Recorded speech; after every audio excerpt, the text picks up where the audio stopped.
చిన్న ప్రార్థన చేసుకుందాం. అందరూ కూడా తలలు వంచి ప్రార్థనలో ఏకీభవించండి. మహాపరిశుద్ధుడైన మా తండ్రి, కృప కలిగిన యేసయ్య, ఈ సమయంలో నీ పాద సన్నిధిలో మేమందరము తలలు వంచి నీ వాక్యము కొరకు ఎదురు చూస్తుంటుండగా నీ స్వరమును మాకు వినిపించండి. నీ కృపను దయచేయండి. ప్రతి ఒక్కరూ నీ మాటను గ్రహించగలిగిన హృదయాలను, ఒకవేళ మాలో ఏదైనా లోపం ఏదైనా ఉన్నట్లయితే సరి చేసుకునే హృదయాలను, మనస్సులను మాకు అనుగ్రహించమని, వ్యక్తిగతంగా మాతో మాట్లాడండి, మా కుటుంబాలతో మాట్లాడండి, సంఘంతో మాట్లాడమని మమ్మల్ని అందరినీ మీ దయగల హస్తమునికి అప్పగించుకుంటాం. మా రక్షకుడు ప్రభువైన యేసుక్రీస్తు నామం పేరట అడిగి వేడుకుంటున్నాం మా పరమ తండ్రి. కూడి వచ్చిన విశ్వాసులందరికీ, అలాగే ఆన్లైన్లో చూస్తుంటున్న బిడ్డలకు మన రక్షకుడు ప్రభువైన యేసుక్రీస్తు నామం పేరట మీ అందరికీ శుభాలను, దీవెనలను తెలియజేస్తూ, దేవుడు మిమ్మలను, మీ కుటుంబాలను దీవించి ఆశీర్వదించి మీ పిల్లలను వృద్ధిలోనికి తీసుకొచ్చి మీకు కావలసినవన్నీ మీకు సమకూర్చి ఆశీర్వదించునుగాక. ఆమేన్. సర్వసాధారణంగా మనకేదైనా సహాయము కావాలి అని అనుకుంటూ ఉన్నప్పుడు, ఎవరి నుంచైనా ఏదైనా మేలు పొందాలి అని అనుకుంటున్నప్పుడు, లేదు మన కష్టాల్లో ఉన్నప్పుడు, బాధల్లో ఉన్నప్పుడు ఎవరు ఈ కష్టాన్ని నుంచి మనల్ని బయటకు తీసుకురాగలుగుతారనో, లేకపోతే ఎవరు ఈ సహాయాన్ని నాకు చేయగలుగుతారు అన్న విషయాలలో మన మైండ్లోకి వచ్చిన, మన హృదయంలోకి వచ్చిన నలుగురు ఐదుగురులో ఎవరు దీనిని చేయడానికి సామర్థ్యులు అని మనము బేరీ చేసుకుంటాం. ఒకవేళ ఇద్దరు ముగ్గురు గుర్తొచ్చారనుకో, ఇద్దరు ముగ్గురులో నేను అడిగిన వెంటనే నాకు సహాయం చేయగలిగిన వారెవరు, చేయగలిగిన సామర్థ్యము ఎవరికి ఉన్నది అని మనం ఆలోచిస్తాం. ఖచ్చితంగా ఏదైనా మనకు సమస్య వచ్చినప్పుడు, ఏదైనా బాధ కలిగినప్పుడు, ఈ బాధ నుంచి కానీ ఎవరైనా సహాయం చేసి ఈ కష్టాన్ని నుంచి నన్ను ఎవరు తప్పించగలరు అని ఆలోచిస్తూ ఉంటున్నప్పుడు, ఆ ఆలోచనలోకి వచ్చిన ఎవరు సామర్థ్యంగా ఉన్నారో అని ఆలోచించి ఆ సామర్థ్యం ఉన్నవారితోనూ, లేదా ఎవరైతే సహాయము చేయగలరో వారి దగ్గరికి వెళ్ళి మనము అడుగుతాం.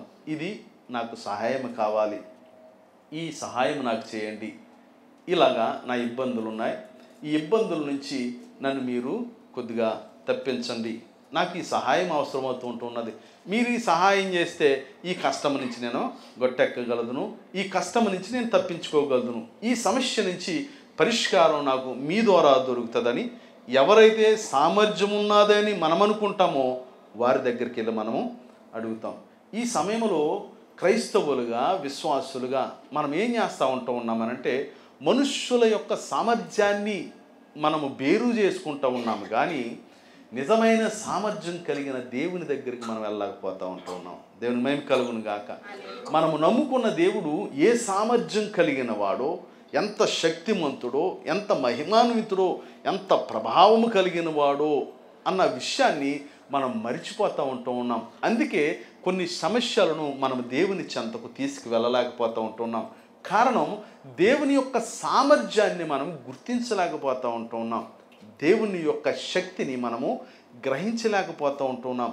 ఆయన మన మీద ఎంత ప్రేమ చూపెడతా ఉన్నాడో, మన కొరకు ఎన్ని శక్తివంతమైన కార్యాలు మన కుటుంబాలకి చేశాడో, ఎటువంటి ప్రేమను మన పైన చూపెడతా ఉన్నాడో, మన కుటుంబం పట్ల ఆయనకి ఎంత ఉన్నతమైన ఉద్దేశాలు ఉన్నాయో మనము గ్రహించలేకపోతూ ఉన్నాము.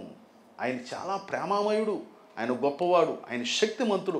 ఆయన శక్తి సామర్థ్యాలను మనము బేరు చేయలేకపోతూ ఉన్నాం. ఆయన యొద్దకు మనము వెళ్ళలేకపోతూ ఉన్నాం. ఆయన సామర్థ్యాన్ని మనము కనుగొనలేకపోతూ ఉన్నాం. దేవుని యొక్క శక్తిని, దేవుని యొక్క బలాన్ని, దేవుని యొక్క ఉన్నత స్థితిని, ఆయన క్షమాపణను మనము అంచనా వేయలేకపోతూ ఉన్నాం. అందుకే కొన్ని ఇబ్బందికరమైన పరిస్థితుల్లో, కొన్ని కష్టతరమైన ఆ పరిస్థితుల్లో మనము, మన హృదయాలు, మనస్సులు కలత చెందుతూ ఉన్నాయి, ఆందోళన చెందుతూ ఉన్నాయి, భయపడతా ఉంటూ ఉన్నాయి. కానీ ఈ భయాలను, ఈ కష్టాన్ని, ఈ వేదనను, ఈ నష్టాల నుంచి మనను తప్పించగలిగి స్వస్థపరచగలిగిన దేవుడే మనకు దేవుడిగా ఉంటూ ఉన్నాడని మనము గ్రహించాలి. దేవునికి మహిమ కలుగును గాక. మనము నమ్ముకున్న దేవుడు సాధారణమైన దేవుడేమీ కాదు. మనం నమ్ముకున్న దేవుడు అంత శక్తిహీనుడేమి కాదు. మన దేవుడు మనల్ని విడిచిపెట్టి దేవుడు కాదు. దేవునికి మహిమ కలుగును గాక. అందుకే భక్తుడితో దేవుడు మాట్లాడుతూ ఇర్మియా గ్రంథంలో మాట్లాడుతూ ఉన్నాడు. నేను సర్వశక్తి సర్వ శరీరులకు నేను దేవుడిగా ఉంటూ ఉన్నాను. నాకు ఏదైనా అసాధ్యమైనది ఏదైనా ఉన్నదా అని దేవుడు మాట్లాడుతూ ఉన్నాడు. ఇర్మియా ప్రవక్త ద్వారా మాట్లాడుతూ 32వ అధ్యాయము 27వ వచనంలో ఒక మాట చెప్తూ ఉన్నాడు. 656వ పేజీలో ఒక మాట చెప్తూ ఉన్నాడు. అక్కడ నేను యెహోవాను సర్వ శరీరులకు దేవుడను అని అంటూ ఉన్నాడు. దేవునికి మహిమ కలుగును గాక. నేను యెహోవాను సర్వ శరీరులకు దేవుడను, నాకు అసాధ్యమైనది ఏదైనా ఉండునా అని అంటూ ఉన్నాడు. నీవు నేను నమ్ముకున్న దేవునికి అసాధ్యమైనది ఏదైనా నుండునా? లేదు. ఏది కూడా మన దేవునికి అసాధ్యమైనది లేదు. మనం గ్రహించాలి. ఆయన సర్వ శరీరులకు దేవుడు అంటే ఆయన ఎంత శక్తిమంతుడో ఆ శక్తిని మనము గ్రహించాలని అపోస్తలుడైన పౌలు గారు కూడా ఎఫెసీయులకు రాస్తూ చెప్తూ ఉంటున్నాడు. ఆ మహాశక్తిని బట్టి, ఆ దేవుడికున్న ఆ గొప్ప శక్తిని బట్టి మీరు శక్తివంతులు కండి, మీరు బలాన్ని తెచ్చుకోండి. ఆ దేవుడు ఎంత శక్తిమంతుడో, ఎంత గొప్పవాడో, ఎంత బలమైన వాడో, ఆయనకు అసాధ్యమైనది ఏదీ లేదు అని మీరు గ్రహించి ఆ శక్తిని మీరు గ్రహించుకోండి. ఆ శక్తిని మీరు మీ హృదయంలో పెట్టుకోండి. ఆయన శక్తిని బట్టి మీరు బలవంతులు కండి అని అంటూ ఉన్నాడు. ఈ లోకంలో మనకు ఎదురవుతూ ఉంటున్న అనారోగ్యాలు కానీ, కుటుంబాల్లో సమస్యలు కానీ, సమాజంలో అవమానాలు కానీ, ఈ పనులలో కష్టాలు కానీ, ఇవన్నిటినీ కూడా ఒకవైపు అయితే గనక ఈ వైపున సర్వశక్తి గల దేవుడు మనకున్నాడు. దేవునికి మహిమ కలుగును గాక. హల్లెలూయా. ఈ లోకములో జీవించుకుంటూ ఉన్న మన జీవితము ఒకవైపు అయితే ఈ సమస్యలన్నీ పరిష్కరించి మనకు శక్తి ఇవ్వగలిగిన దేవుడు ఒకవైపు ఉన్నాడు. దేవునికి మహిమ కలుగును గాక. మనం ఎక్కువ చూపు, మన ధ్యాస, మన ధ్యానము అన్నీ కూడా ఈ కష్టాల వైపే తిరుగుతూ ఉంటూ ఉన్నాము. ఈ దేవుని వైపు, శక్తి కలిగిన ఈ దేవుని వైపు మనము తిరగలేకపోతూ ఉంటూ ఉన్నాం. కారణం మానవులుగా, మానవ హృదయాలు కలిగిన మనము ఈ లోకంలో ఉన్న అలవాట్లను బట్టి, మన స్నేహాలను బట్టి మనం కూడా ఆ రీతిగా వెళ్ళిపోతూ ఉంటాం. మనతో ఉన్నవారు కూడా అనేక సార్లు మనల్ని అధైర్యపరిచేస్తారు. మనలతో ఉన్నవారు కూడా అనేక సార్లు మనల్ని అధైర్యపరుస్తారు. మన పరిస్థితుల్లో మనం పడుతూ ఉంటున్న వేదనను ఇంకా కృంగదీసేస్తారు. ఇంకా కృంగదీసేసి వారు మాటలు బట్టి వారు అనుకుంటారు మనల్ని ఏదో ఆదరిస్తూ ఉన్నారని అనుకుంటారు. వాళ్ళు అనుకుంటారు మనల్ని ఏదో ఆదరిస్తూ అనుకుంటూ ఉంటారు. కానీ వాళ్ళు మాటలను బట్టి మన హృదయం ఇంకా కృంగిపోతూ ఉంటుంది, ఇంకా బాధపడిపోతూ ఉన్నది, ఇంకా వేదనలోకి దిగిపోతూ ఉంటుంది. అటువంటి మాటలు మనము పట్టించుకోకూడదు. అటువంటి మాటలను బట్టి ఏంటంటే ఆ క్షణం మట్టుకి ఆ పరిస్థితుల్లో మనం ఏదో మాట్లాడుకోవడానికి, బాధపడడానికి ఉంటుంది తప్పించి నిజముగా నీ హృదయాన్ని బలపరచనాన్ని కానీ, నీ మనస్సును స్థిరపరచనాన్ని కానీ ఆ మాటలో ఎందుకు పనిచేయవు. ఒకవేళ ఏదన్నా బాధల్లో ఉండి హాస్పిటల్లో ఉన్నారని అనుకో, ఎవరైనా చూడడానికి వచ్చారనుకో, నువ్వు అక్కడికి వెళ్ళి ఏం చెప్పాలా? దేవుడు నిన్ను స్వస్థపరుస్తాడు. దేవునికి మహిమ కలుగును. ఆయన శక్తిమంతుడు, అనేకమైన గొప్ప కార్యాలు చేశాడు మన కుటుంబాలలో. నీకు చేశాడు. నిన్ను దేవుడు స్వస్థపరుస్తాడు, నీకు బలాన్ని ఇస్తాడు. స్వస్థపరిచి యెహోవా ఆయనే, మన దేవుడు స్వస్థపరుస్తాడు అని చెప్పాలి. కానీ చాలామంది హాస్పిటల్ దగ్గరికి వెళ్ళి ఏం మాట్లాడతారో, నీకే ఎందుకు వచ్చింది ఈ రోగము, నీకే ఎందుకు వచ్చింది ఈ బాధ, నువ్వెంత మంచిదానివి, నువ్వెంత గొప్పదానివి, నువ్వు నోట్లేదు అన్ని చేసి అన్ని మాటలు చెప్తూ ఉంటారు. కానీ దేవుడి గురించి ఒక్క మాట మాట్లాడరు. దేవుడు నేను అయ్యో నీకే వచ్చిందమ్మా కష్టము, సంఘంలో ఎంత బాగుంటావు, ఎంత ప్రార్థన చేస్తావమ్మా, ఎంత ఇదిగా ఉంటావు, నీకే వచ్చిందమ్మా కష్టం, నీకేనా ఈ కష్టాలు, ఎందుకు వచ్చినాయి ఈ కష్టాలు, ఆ సాతానుడు నాశనం అయిపోనా, ఆ సాతాన్ని ఎందుకు తిడతావు, అది నువ్వు ఒకటే కదా, ఆ సాతాన్ని తిట్టేస్తాం మనం, ఆ సాతాన్ని ఎందుకు తిట్టడం, మనల్ని మనం తిట్టుకోవాలా. అదే ఎవరైనా బాధలో ఉన్నప్పుడు మనం వెళ్ళి వాళ్ళ దగ్గర మాట్లాడవలసింది ధైర్యపు నింపే మాటలు మాట్లాడాలి. వాళ్ళు బలపరిచే మాటలు మాట్లాడాలి. అవసరమైతే విశ్వాసంతో ప్రార్థన చేయి. విశ్వాసులు ప్రార్థన చేసిన గొప్ప స్వస్థతలు జరిగిన సంఘటనలు అనేకమైన ఉన్నాయి. దేవునికి మహిమ కలుగును గాక. ప్రార్థనలో అంత శక్తి వరాన్ని దేవుడు మనకి అనుగ్రహించాడు. కారణం ఎందుకు అలా మాట్లాడతాము అనంటే, ఎందుకు అలా ఎదుటి వ్యక్తిని కృంగదీస్తాము అనంటే, మన దేవుని యొక్క సామర్థ్యాన్ని మనము కనుగొనలేకపోతూ ఉంటాం. తక్కువ అంచనా వేస్తున్నాం మనం దేవుణ్ణి. అది తక్కువ అంచనా వేయటాన్ని బట్టే మన నోటి నుంచి ఈ ఈ చిన్న చిన్న మాటలు వస్తూ ఉన్నాయి. ఏదో ఎదుటి వారిని భయపెట్టడానికో ఎదుటి వారిని కృంగదీసే మాటలు మనకు వస్తూ ఉన్నాయి. మన దేవుని యొక్క శక్తి సామర్థ్యాలు ఎంత ఉంటాయో తెలుసా? ఏ విధంగా ఉంటాయో తెలుసా? ఆయన వస్త్రపు చెంగులో కూడా శక్తి ఉంటుంది. దేవుని మహిమ కలుగునుగా. ఆయన వస్త్రపు చెంగులో కూడా ఆయన మహిమ ఉన్నది. ఆయన వస్త్రపు చెంగులో కూడా ఆ స్వస్థత ఉన్నది. అది మన దేవుని యొక్క ఘనత. మనం నమ్ముకున్న యేసుక్రీస్తు యొక్క ఘనత ఏ విధంగా ఉంటున్నదంటే, ఆయన వస్త్రపు చెంగులో కూడా ఆ ఘనత ఉన్నది, ఆ మహిమ. అది మన విశ్వాసం. ఆ విశ్వాసంతో మనం జీవించాలి. ఏ విషయంలోనూ తక్కువ వేయకూడదు.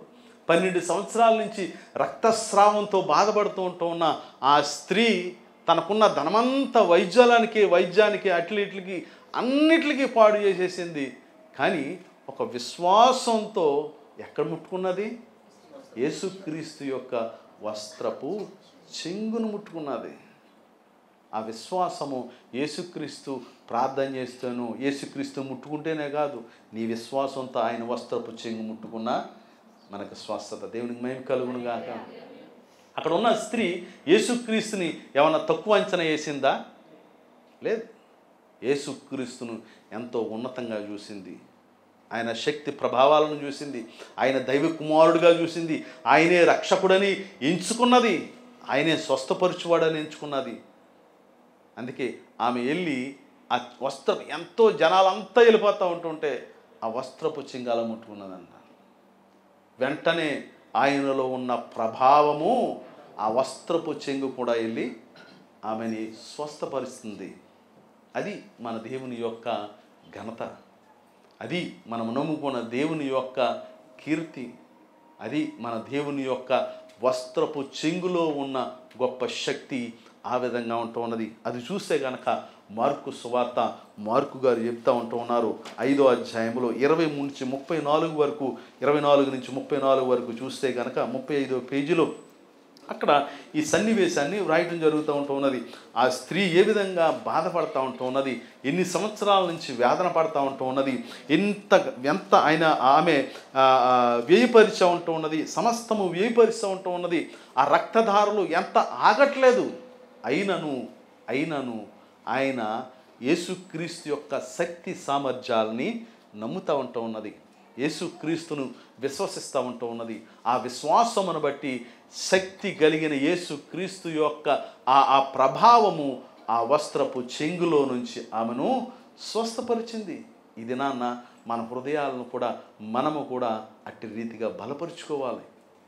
మనం నమ్మిన దేవుడు ఏ కోశాన నిన్ను విడిచిపెట్టు దేవుడు కాదు. ఆయనకి తెలియకుండానే నువ్వు ప్రార్థన చేయగలిగితే, ఆయనను విశ్వసించి ఆయన పాదాల చెంత ఉండగలిగితే ఖచ్చితంగా దేవుని యొక్క ప్రభావము నిన్ను స్వస్థపరుస్తుంది, నీ కుటుంబాన్ని ఆశీర్వదిస్తుంది. దేవుని మహిమ కలుగును గాక.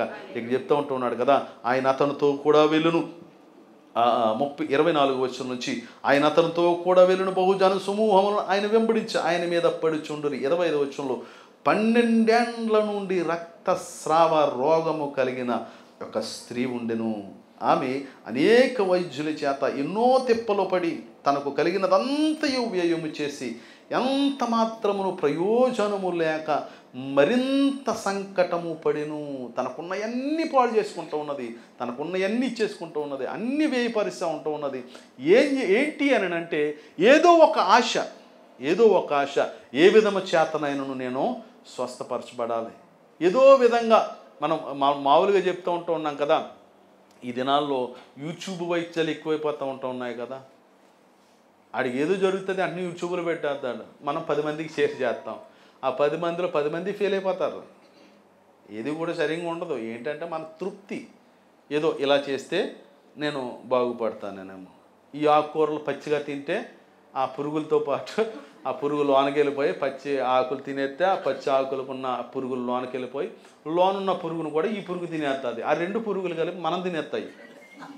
అది ఆడు ఏదో చెప్తాడు మధ్య లేక పచ్చి ఆకులు తినేసి పచ్చికాయలు తినేయండి అని, కానీ ఉడకబెట్టుకోకుండా కూడా తినేస్తాం మనం. ఎలా అంటే ఏంటంటే మనం ఏదో చేయాలి, ఏదో విధంగా తగ్గాలి, ఏదో విధంగా మనము స్వస్థపడాలి, ఏదో విధంగా. ఈ రోజుల్లో రోగం లేనివాడు ఎవడున్నాడు చెప్పండి? రోగం లేనివాడు ఎవడన్నా ఉన్నాడా? ప్రతి ఒక్కరికి ఏదో ఒక రోగం. రోగం అంటే బాధపడతారు, అనారోగ్యం. రోగం అంటే బాధపడతారు, విశ్వాసం. అనారోగ్యం ఎవరికి అనారోగ్యంగా లేదు? అందరికీ అనారోగ్యమే. ఈ అనారోగ్యాన్ని తగ్గించుకొని అనేకమైన శ్రమలు పడతాం, అనేకమైన బాధలు పడతాం, అనేకమైన ఇబ్బందులు పడతాం. ఇబ్బందులైన కష్టమైన పచ్చైన ఎంత వచ్చి చిరాకున్న తింటాం, ఎంత సేదైనా తింటాం. ఏంటంటే అంతకుముందు శుభ్రంగా తినేసి ఉంటాం కదా, శుభ్రంగా తినేస్తాం, అన్నీ అయిపోతుంది. ఇంకా ఆ పచ్చి తినకపోతే ఇంకా ఆరోగ్యం బాగోదు. అంతకుముందేమో తెలియకుండా తినేస్తాం, తెలిసి పచ్చి తినాలి. అదైనా యూట్యూబ్లో చూసే. ఏంటనంటే ఏదో విధంగా మనము ఆరోగ్యం. ఈ స్త్రీ కూడా ఏదో విధంగా తన రక్తస్రావాన్ని తగ్గించుకోవాలని, స్వస్థపరచబడాలని, స్వస్థత పొందాలని అనేక విధాలుగా ప్రయత్నించింది. ఎంతో వ్యయాన్ని కూర్చుంది, ఎంతో ఇదైంది. అయితే అక్కడ చెప్తూ ఉంటున్నాడు కదా, సంకటం ఇంకా ఎక్కువైపోయిందంట ఆమెకి, ఇంకా ఎక్కువైపోయింది, ఇంకా బాధ ఎక్కువైపోయిందంట, మరింత సంకటపడుతూ ఉంటున్నదంట. 27వ వచనంలో ఆమె యేసును గూర్చి విని, నేను ఆయన వస్త్రములు మాత్రము ముట్టినా బాగుపడుదును అనుకుని, దేవునికి మహిమ కలుగును గాక. ఆమె యేసుక్రీస్తు యొక్క శక్తిని ఎంతగా నమ్మింది. ఆమె అనుకుంటూ ఉన్నది, ఆయన నన్ను ముట్టి ప్రార్థన చేయకపోయినా పర్వాలేదు, కానీ ఆమె కోరుకుంటూ ఉన్నది యేసుక్రీస్తుకు అసాధ్యమైనది ఏమీ లేదు. ఆయన వస్త్రం ముట్టుకున్నా సరే నేను స్వస్థపరచబడతాను. డబ్బులు ఏమైనా ఖర్చు పెట్టిందా? ఏదైనా చేసిందా? ఏం చేయలే. విశ్వాసంతో ఆయన వస్త్రమును ముట్టుకోవడానికి ఆతృత పడతా ఉంటున్నది. ఆయన వస్త్రమును ముట్టుకోవడానికి పరిగెడుతూ ఉంటున్నది. పరిగెడుతూ ఉంటున్న క్రమంలో అక్కడ చెప్తూ ఉంటున్నాడు 28వ వచనంలో, జనసమూహములో ఆయన వెనుకకు వచ్చి ఆయన వస్త్రము ముట్టెను, వెంటనే ఆమె రక్తధార కట్టెను గనుక తన శరీరములోని ఆ బాధ నివారణ అయినదని దేవునికి మహిమ కలుగును గాక. హల్లెలూయా, హల్లెలూయా. ఏమన్నా యేసుప్రభు గారు భూత వైద్యుడిలాగా 7 వారాలు రావాలన్నారా? 3 వారాలు రావాలన్నాడా? లేదంటే ఏదైనా తీసుకురండి అని అన్నాడా? మీరు ప్రతి వారం ఈ కానుక తీసుకొస్తే మీరు స్వస్థపడతాడని అన్నాడా? ఏమని చెప్పాడా? ఇది రాయమన్నాడా, అది రాయమన్నాడా? ఏది రాయమనలేదు. ఆయనకి తెలియకుండగానే ఆయన వస్త్రములో ఉన్న శక్తి, దేవునికి మహిమ కలుగును గాక. మనం గ్రహించవలసింది, యేసుక్రీస్తు వేసుకున్న ఆ వస్త్రపు చెంగులో కూడా శక్తి ఉన్నది. దేవునికి మహిమ కలుగును గాక. ఆయన అసాధ్యమైన దేవుడు, స్వస్థపరుచువాడు. దేవుడు చెప్తూ ఉంటున్నాడు కదా, నిన్ను స్వస్థపరుచువాడును నేనే.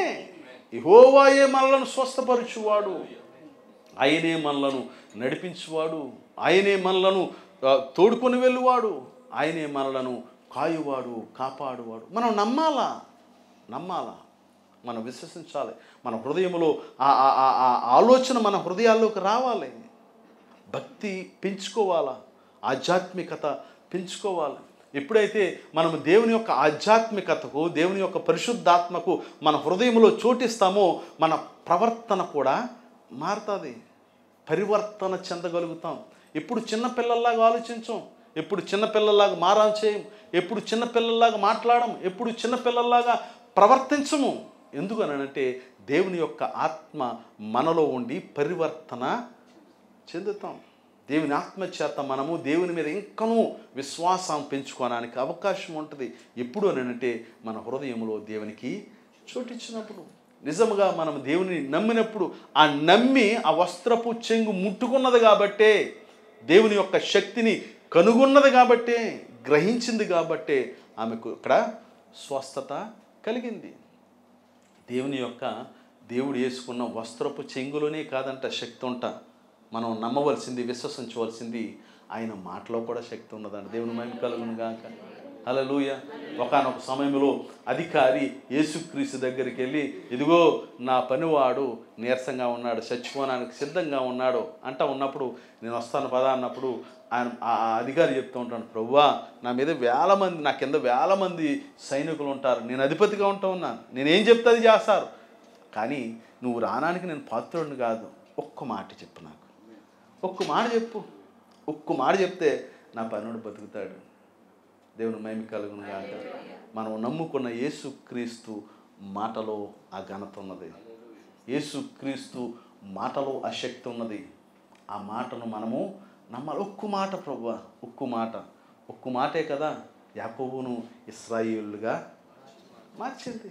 ఆ మాట నువ్వు మాట ఇస్తేనే కానీ, నువ్వు నన్ను ఆశీర్వదిస్తే కానీ నా దగ్గర నుంచి ఒక్క మాట ఈ ప్రభువా, ఒక్క మాట సెలవి, నాకు చాలు, నేను ధన్యుణ్ణి, ఒక్క మాట నాకు సెలవి, నేను స్వస్థపడతాను, ఒక్క మాట నాకు సెలవి, నా కుటుంబం బాగుపడుతుంది, ఒక్క మాట నాకు సెలవి, నా జీవితం మారిపోతుంది.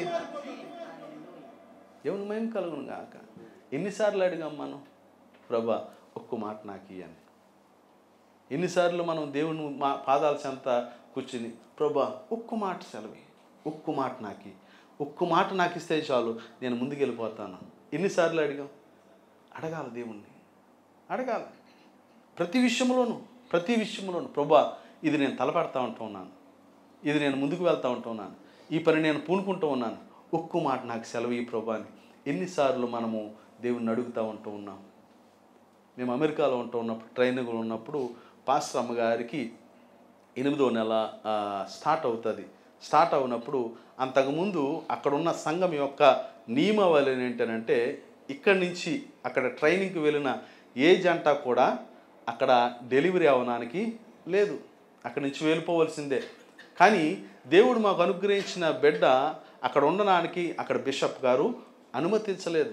ఖచ్చితంగా షీలా ఇండియా వెళ్ళిపోవాలని చెప్పారు. ఒక్కసారి బిషప్ గారు చెప్తే ఆ చర్చ్ అంతా కూడా ఎవరు చెప్పినా అక్కడ వినరనమాట. వినకపోతే ఆ తర్వాత నేను డిసెంబర్ నెలలో పంపించాలనుకుంటున్నాను, డిసెంబర్ నెలలో పంపించేద్దామని అనుకుంటూ ఉన్నాను. అయితే డిసెంబర్ నెలకి 8వ నెల వచ్చేస్తుంది. 8వ నెల స్ట్రైట్ ఫ్లైట్ 23 గంటలు ప్రయాణం చేయడానికి లేదు. ఎందుకనంటే 8వ నెలలో గర్భిణీ స్త్రీ ఫ్లైట్లో ప్రయాణం చేయకూడదు, పైగా 23 గంటలు ప్రయాణం చేయాల. అక్కడేమో సంఘం ఒప్పుకోవట్లేదు, ఆ చర్చ్ ఒప్పుకోవట్లేదు, ఖచ్చితంగా వెళ్ళాలన్నారు. పోనీ ముందు పంపించేద్దామా అంటే మా ట్రైనింగ్లో సెమిస్టర్ ఎగ్జామ్స్ రాసే వెళ్ళాలి. ఎగ్జామ్స్ రాయకపోతే పాస్టర్ అమ్మ గారికి ఆ గ్రాడ్యుయేషను ఇవ్వరు. ఇప్పుడు అంత శ్రమ పడినా కూడా మేము అక్కడ థియాలజీలో ఆ ట్రైనింగ్లో మేము ఆ సర్టిఫికెట్ పొందుకోలేము. అయితే వాళ్ళు చెప్పింది ఏంటంటే, నువ్వేం చేస్తావో తెలియదు, సెమిస్టర్ రాసి గ్రాడ్యుయేషన్ తీసుకుని నీ భార్య వెళ్ళిపోవాలన్నారు. పోనీ వెళ్ళిపోవాలి అని అనుకుంటే ముందు పంపించేస్తున్నారా? ముందు పంపించాలా, ఖచ్చితంగా సెమిస్టర్ రాసి పంపించాలి. సెమిస్టర్ రాసి వెళ్ళాలి అని అంటే పాస్టర్ అమ్మ గారికి 8వ నెల వచ్చేస్తుంది. 8వ నెల వచ్చే 23 గంటలు అమెరికా నుంచి ఇక్కడ ప్రయాణం చేయడం అంటే కష్టం. అప్పుడు 7 దినాలు నేను గట్టిగా ఉపవాసం చేసి ఓన్లీ మంచినీళ్ళే. ఆ 7 రోజులు కూడా 7 రోజులు ఆదివారం నుంచి ఆదివారం వరకు ఒక మీటింగ్ జరుగుతుంటే ఆ మీటింగ్లో దేవుడు నాతో మాట్లాడాలి అని 7 రోజులు ఒక్క నీళ్ళే, ఒక గ్లాసు ఒక బాటిల్తో నీళ్లు తాగి ఉపవాసం ఉండి ఉపవాసం ఉండి ప్రార్థన చేశాను. అప్పుడు నేను ఏమని ప్రార్థన చేశానో తెలుసా? ప్రభువా ఒక్క మాట చెప్పు, నాకు ఒక్క మాట చెప్తే నా భార్యని నేను పంపించేస్తాను. ఒకవేళ ఆ మాట నువ్వు చెప్పకపోతే, ఒకవేళ నీ మాట కాకుండా నా భార్యను పంపిస్తే, నా భార్యకి ఏదన్నా అయితే నీ సేవను చేయలేనేమో, నీ మీద నాకు వ్యతిరేకత వచ్చేస్తుందేమో, నిన్ను వ్యతిరేకంగా నేను మాట్లాడతానేమో, నిన్ను దూషిస్తానేమో. ఎందుకనంటే నా భార్యని నేను అంతగా ప్రేమించుకుంటూ ఉన్నాను, రాబోయే బిడ్డను అంతగా ప్రేమించుకుంటూ ఉన్నాను, దీని గురించి నిన్ను నేను వ్యతిరేకంగా మాట్లాడతానేమో ప్రభువా, ఒక్కో మాట మాట్లాడని 7 దినాలు ప్రార్థన చేసిన తర్వాత ఆ 7వ దినాన్న ఆ ఒక ప్రవక్త వచ్చి అందరితో మాట్లాడాడు. ఇలాగా ప్రతి ఒక్కరితో ఒక్కొక్కరితో మాట్లాడాడు. నా పక్క వారితో మాట్లాడాడు, ఈ పక్క వారితో, అందరితో కూడా దేవుడు నీకు ఇది వాగ్దానం చేస్తూ ఉంటున్నాడు. ఇదిగో రాబోయే దినాల్లో నిన్ను ఇలాగ ఆశీర్వదిస్తున్నాడు, రాబోయే దినాల్లో నిన్ను ఇలా చేస్తూ ఉంటున్నాడని అందరితో మాట్లాడాడు. అప్పటి నుంచి నేను 7 దినాల నుంచి నేను ఉపవాసం చేస్తూ ఉంటుంటే నాతో మాట్లాడలేడు దేవుడు. నేను అప్పటికి ప్రార్థన చేస్తున్నాను, ప్రభా ఒక్క మాట చెప్పు, నాకు ఒక్క మాట సెలవి, నాకు సరిపోతుందని ప్రార్థన చేస్తున్నాను. నాకు చలించలేదు అసలు. అలా కూర్చున్నాను. యువతలాయనతో మాట్లాడాడు, యువతలాయనతో అందరితో మాట్లాడాడు. ముగింపు ప్రార్థన అయిపోయింది. ఇలాగ స్టేజ్ మీద ముగింపు ప్రార్థన అయిపోయింది. దీవెని ఇచ్చేశారు. అందరూ వెళ్ళిపోతూ ఉన్నారు. ఆఖరు నేను మాట్లాడుకున్న మాట, దేవా నువ్వు నాతో మాట్లాడవేమో, ఇంకా నాతో మాట్లాడవేమో, సర్లే ఏదైతే అయింది, మరి నా జీవితం నా కుటుంబం ఏ విధంగా ఉన్నదో నాకు తెలియదు, నిన్ను ఒక్క మాట అడిగాను నేను, నువ్వు నాతో మాట్లాడలేదు అని ఏదైతే అయిందని నేను పంపించేద్దానికి సిద్ధపడ్డాను. అందరూ వెళ్ళిపోతానికి సిద్ధపడ్డారు. ఆ ప్రవక్త నా దగ్గరకు వచ్చి నా చెయ్యలా పట్టుకుని, దేవుడు నీతో మాట్లాడ్డా నువ్వు ఎందుకు అనుకున్నావు అని అన్నాడు. దేవునికి మహిమ కలుగునుగా. ఒకేసారి ఆ 3000 మంది కూడా వెనక్కి ఎలా తిరిగారు. ఎప్పుడైతే వాళ్ళందరికీ తెలుసు నేను ఎందుకు ఉపవాసం ఉండి ప్రార్థన చేస్తున్నాను, ఎందుకు ప్రార్థన అందరికీ తెలుసు. ఒకటే అడుగుతున్నాను, ఒక్క మాట చెప్పు, నా భార్య నేను పంపించేస్తాను, ఒక్క మాట ప్రభు అని ప్రార్థన. ఆ ప్రవక్త వచ్చి చెప్పాడు, ఏంటనంటే దేవుడు నీతో మాట్లాడు అని ఎందుకు అనుకుంటూ ఉన్నావు, దేవుడు నీతో మాట్లాడుతున్నాడు. నువ్వేదైతే కోరుకుంటూ ఉన్నావో దేవుడు నీకు అనుగ్రహించబోతూ ఉంటూ ఉన్నాడని. దేవుడు మహిమ కలుగును గాక. నా పుట్టబోయే బిడ్డ ఏ బిడ్డ పుట్టబోతూ ఉంటూ ఉన్నాడో, అతని పేరు ఏ విధంగా ఎదగబోతూ ఉంటూ ఉన్నాడో, ఏ విధమైన జీవితము భవిష్యత్తు వాడికి అనుగ్రహించబోతూ ఉంటూ ఉన్నది, సమస్తము కూడా ప్రవక్త నా కుమారుడు గురించి చెప్పడం. ఎందుకు చెప్తూ ఉంటూ ఉన్నానని అంటే, మనము అడుగుతూ ఉంటూ ఉన్నది ఒక్క మాట ప్రభా. ఎందుకనంటే యేసుక్రీస్తు మాటలో అంత ప్రభావం ఉన్నది. దేవుని మహిమ కలుగును గాక. మనమందరం కూడా ప్రభా, ఒకవేళ మన జీవితాలు మార్చుకోవాలని అనుకుంటూ ఉన్నామా, లేదా నా వ్యక్తిగత జీవితం మార్చాలని అనుకుంటూ ఉన్నా, నా కుటుంబ పరిస్థితులు మారాలని అనుకుంటూ, ఆర్థికమైన పరిస్థితులు మారాలని అనుకుంటూ ఉన్నామా, ఏదైనా పరిస్థితులు మారాలని అనుకుంటుంటే కనుక ప్రార్థన చేయండి. ప్రభా ఒక్క మాట నాకు సెలవి, నీ శక్తి సామర్థ్యాలు నాకు తెలుసు, నీ శక్తి సామర్థ్యాలు నాకు తెలుసు, నీ శక్తి సామర్థ్యాలు నాకు తెలుసు ప్రభా. ఒక్క మాట నాకు సెలవి, నీ మాట నాకు చాలు, నీ మాట ఇస్తే చాలు నేను బలపరచబడతాను, నువ్వు మాట ఇస్తే చాలు నేను స్వస్థపరచబడగలుగుతానని మనం ప్రార్థన చేయాలా. దేవుడు మన పట్ల, మన కుటుంబాల పట్ల ఉన్న ప్రణాళికలు అమోఘమైనవి. దేవునికి మహిమ కలుగును గాక. మన పట్ల దేవునికున్న, మన కుటుంబాల పట్ల దేవునికున్న ఆ గొప్ప వాగ్దానములు అమోఘమైనవి. ఎంత గొప్పగా అంటే ఆయన మాట ఇచ్చి నెరవేర్చువాడు. మన దేవుడు మాట ఇచ్చి నెరవేర్చువాడు. ఆ మాట తీసుకోవడానికి మనము బలము కలిగి, శక్తిని కలిగి, ప్రార్థనాపూర్వకంగా మనం ఉండగలిగితే గనక ఆయనకు మొర్ర పెట్టినప్పుడు ఆయన మనకి ఉత్తరం ఇచ్చానంట. మన కుటుంబం గురించి, మన గురించి మనము నమ్మశక్యము కానీ గ్రహింపలేని గొప్ప సంగతులు మనకి ఇస్తాడంట. మనం గ్రహించము, మనం తెలుసుకోము, కానీ గ్రహింపలేని గొప్ప సంగతులను మన హృదయానికి నోచుకొని, మన హృదయానికి రాని గొప్ప సంగతులను మన కుటుంబం గురించి ఆయన ఏర్పాటు చేస్తూ ఉంటాడంట. అందుకే కీర్తన భాగంలో భక్తుడు మాట్లాడుతూ ఉంటున్నాడు కదా, యెహోవా యందు భయభక్తులు కలిగిన వాడు ఇలాగూ ఆశీర్వదించబడును. ఎంతగా ఆశీర్వదించబడతాడనంటే ఆయన యందు భయభక్తులు కలిగి, ఆయన మాటను బట్టి, ఆయన ప్రభావమును మనం నమ్మితే గనక, మనం నమ్ముకున్న దేవుణ్ణి మనం ఆశ్రయిస్తే గనక, ఆయన శక్తి సామర్థ్యాలను మనం నమ్మి ఆయనను ముట్టుకున్న, ఆయన ఒక్క మాట అడిగినా, ఆయన యందు భయభక్తులు కలిగి ఉంటూ ఉన్నా ఆయన మనను ఎంతగా ఆశీర్వదిస్తాడంటే 128వ కీర్తన 1-6 మనం చూస్తే కనుక 521 పేజీలో చూస్తే కనుక, ఆయన యెహోవా యందు భయభక్తులు కలిగి ఆయన త్రోవల యందు నడుచువారు అందరూ ధన్యులు. నిశ్చయముగా నీవు నీ చేతుల కష్టార్జితమును అనుభవించదవు. నీవు ధన్యుడవు, నీకు మేలు కలుగును. నీ లోగిట నీ భార్య ఫలించు ద్రాక్ష బల్లెవల నుండును. నీ భోజనపు పళ్ళ చుట్టూ నీ వీళ్ళల ఒలీవ మొక్కల వలె నుందురు. యెహోవా యందు భయభక్తులు గలవాడు ఇలాగూ ఆశీర్వదించబడును. 5వ వచనంలో సియోనుడు యెహోవా నిన్ను ఆశీర్వదించును. దేవునికి మహిమ కలుగును గాక. హల్లెలూయా. మన కుటుంబాలన్నింటిని కూడా సియోను నుంచి దేవుడు ఆశీర్వదిస్తూ ఉంటున్నాడు.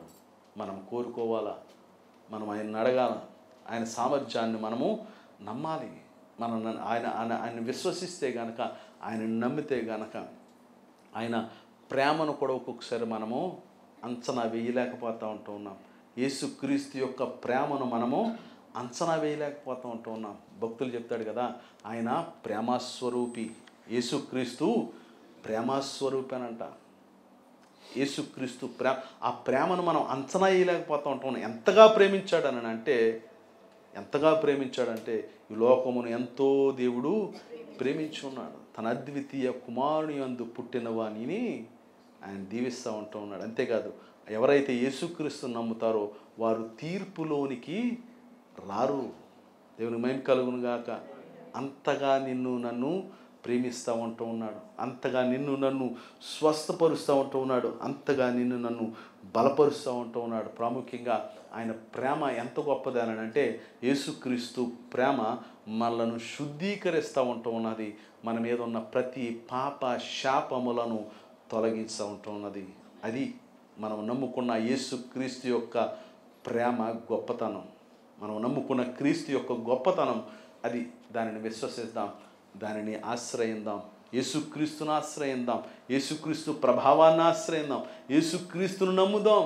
ఆయనకు అసాధ్యమైనది ఈ లోకములో ఏదీనూ లేదు కనుక మనమును మన కుటుంబాలను దేవుని సన్నిధిలో నిత్యము ఒలీవ మొక్కల వలె జీవము కలిగి సజీవంగా ఆశీర్వదించబడి బలపరుచులాగున ఆయన మీద విశ్వసిద్దాం. ఆయనక నీకేదైనా కావాలా, నీకేదైనా అవసరమా, మనుష్యుల సామర్థ్యాన్ని బేరు చేయటం కానీ, మనుష్యులు ఆశ్రయించడం కాదు కానీ దేవుణ్ణి ఆశ్రయిద్దాం, క్రీస్తును ఆశ్రయించగలిగితే ఏ మేలు నీకు కొదువై ఉండదు. అట్టి గొప్ప గంత దేవుడు మనకు అనుగ్రహించునుగాక. యేసుక్రీస్తు ఒక దినాన రాబోతూ ఉంటూ ఉన్నాడు.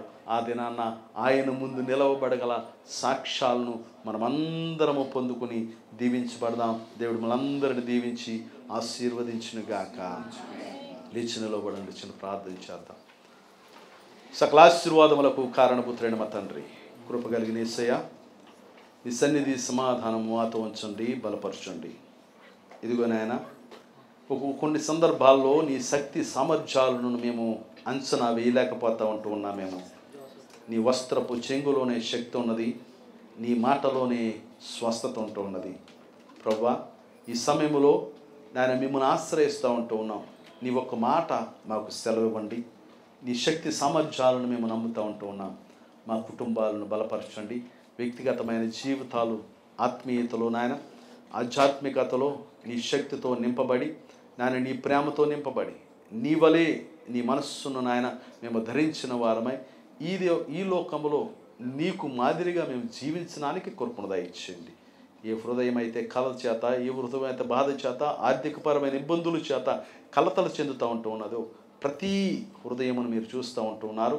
ఈ సమయంలో వారికి నెమ్మది, సమాధానము, ధైర్యమును అనుగ్రహించమని, నీ కృపా కాపుదల, వారికి సంరక్షణ నిత్యము వారికి అనుగ్రహించండి.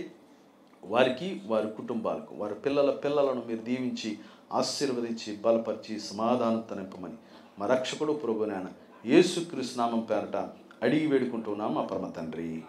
ఆమేన్. దేవుడు మనల్ని దీవించునుగాక. ఎవరైతే ప్రభు బల్ల తీసుకోవడానికి సిద్ధపడి ఉంటున్నారో మీరు సిద్ధపడండి.